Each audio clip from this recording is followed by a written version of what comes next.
Previously, we explained what a periodic function is, and we said that a periodic function is a function that repeats a pattern of y values at regular intervals. Moreover, we were able to identify the period of the periodic function and the amplitude in a periodic function. In today's lesson, we will focus on one of the examples of periodic functions, which is the sine function. As you can see, this is the graph of a sine function. It is obviously a periodic function. From the graph, it is easily to identify the period by finding the horizontal distance between two maximums or two minimums. Moreover, we can identify the amplitude of this sine function by knowing the value of the maximum and the value of the minimum, the difference between them divided by. In addition to the graph, let's focus on some of the properties of a sine function. To start with, we have to know that a sine function has the following general formula, which is y equals a sine bx plus k. Note that a can never be 0 and x is an angle. This angle could be in radians or in degrees. Note that a and b and k could be any values, positive or negative values. Now our lesson for today is how to use the general form of a sine function in order to identify some major properties like amplitude, period. Starting with amplitude. Amplitude is identified from the value of a because amplitude is equal to the absolute value of a. Now, period. Period is found by using the value of b because period is equal to 2 pi divided by b if x is given in radians. So if they tell you in the question x is in radians, you use the formula 2 pi over b. If they tell you in the question that the angle is in degrees, you use period equals 360 because as we know that 2 pi is equal to 360 degrees over, that means divided by the value of b. This is used when x is in degrees. Let's take example 1. Example 1, y equals 3 sine 2x.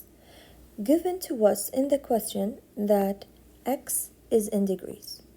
So they already told us that x is in degrees. They want us to find the period and the amplitude. First of all, as we know, to find the amplitude and the period, we need the value of a and the value of b. Here, a is 3 and b is 2. Let's start applying the rules. The amplitude is equal to the absolute value of a. This means it's the absolute value of 3, so it has a value of 3. Second, period. The period has two formulas depending on the type of angle that is used. Since this angle is in degrees, we're going to use period equals 360 degrees divided by the value of b. The value of b here is 2, then 360 degrees divided by 2, it's equal to 180 degrees. Let's take this example. Y equals minus sine half of x. We will find the amplitude and the period. Here it's given that x is in degrees. So let's start with finding the amplitude. The amplitude is equal to the absolute value of a.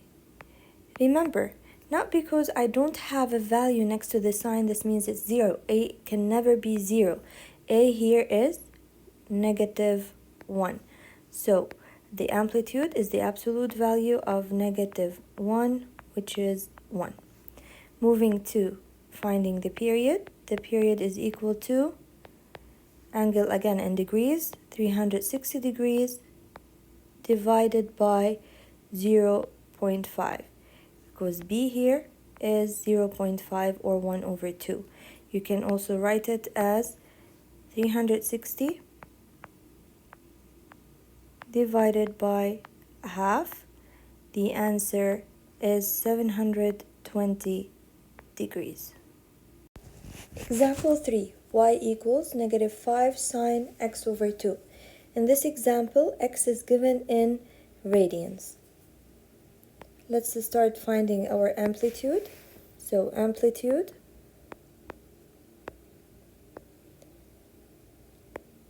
is equal to absolute value of A. A here is negative 5. Absolute value of negative 5 is 5. Now period is equal to 2 pi, because the angle is in radians, divided by B. B here is 1 over 2. Then 2 pi divided by 1 over 2, or 2 pi over 0.5.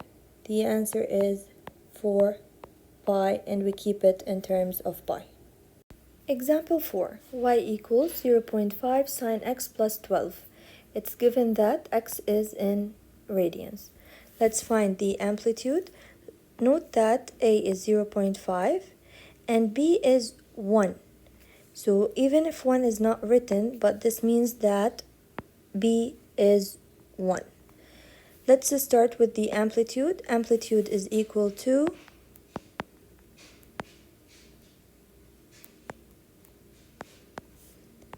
absolute value of A, absolute value of 0.5, and that's a 0.5. Period is equal to 2 pi, because the angle is in radians, divided by 1. So the period is equal to 2 pi.